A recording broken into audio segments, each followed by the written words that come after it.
climate mental health. I said, tell me what's going on with your peers. Climate mental health.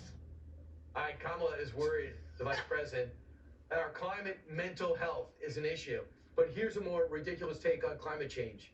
Ready? The LA Times thinks driving can be racist in a brand new op-ed. Here's what they're basing it on. How white and affluent drivers are polluting the air breathed by LA's people of color. The author cites a study claiming that white commuters who drive more spread pollution into lower income neighborhoods occupied by people of color. With that premise, let's begin with Harold Ford. I apologize. I must have been driving in LA, and I didn't know I was driving racistly. So I throw myself on the mercy of you, Harold. This is absurd. I'm one who believes that when race is an issue, we ought to point it out as an issue, and we ought to address it head on. I don't understand. I mean, I did read this here, Your Honor, and I can't for the life of me understand why you would belittle this issue, both issues, by invoking racism. We have a climate change issue in our country. We can disagree on the severity of it.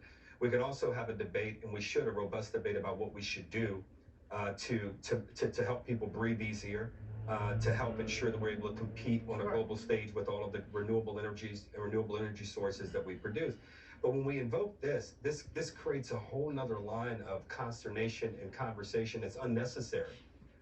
We should stick to the facts about climate change and how and what we can be doing as a nation to ensure that oil and gas, we can do it as clean as possible, and then we're able to transition to a renewable energy economy over the next 10, 20, 30 years. For a country of all races and genders, right. Dana, you had something to add here. Well, pollution and smog are different. It's different from global warming and greenhouse gas emissions, first of all. So the other thing is, the vast majority of people buying these very expensive electric vehicles that have fewer emissions are white people. And that's one of the ways that the administration targeted the subsidies. And that's just the way it is, because those people have, I guess, more money. They want to spend it on electric vehicles, and they know that Uncle Sam will help out, which means that that actually is something I would complain about if I were in a minority community. Say, why are you giving subsidies to rich white people for electric vehicles? Right. That doesn't make any sense. They can afford it. You don't need to do that. Didn't take our taxpayer dollars in order to do it. Also, when you talk about climate change, there's a growing group of Republicans who are willing to engage on this issue. And every time they try, the Democrats move the goalposts, say some crazy stuff, and it prevents any real good conversations from happening. Jesse, you agree? Dana is defending white people? Sure, why not? Listen, the Chinese are the ones that are polluting everybody. Yeah. They're the most racist. Right. Statistically, right. Brian. And it's not about race, it's about class. People with the money are the ones that design these highways that go through poor neighborhoods because they can't put up a big enough fight because they don't have the lawyers. Yep. That's what it has to do with. Kamala is saying there's a lot of climate anxiety because we've been forcing kids to stay inside their rooms and look at phones for 6 years. If you take an animal out of the wild, Brian, and put him into a zoo and then release him back in the wild, the animal's going to die. That's what we're doing with kids. We're taking them out of normal society, putting them in a dark room alone with a screen, and then expecting them to do things. They can't handle it. Kamala did come out and say that she does talk to kids and they're so worried about global warming they don't want to have kids.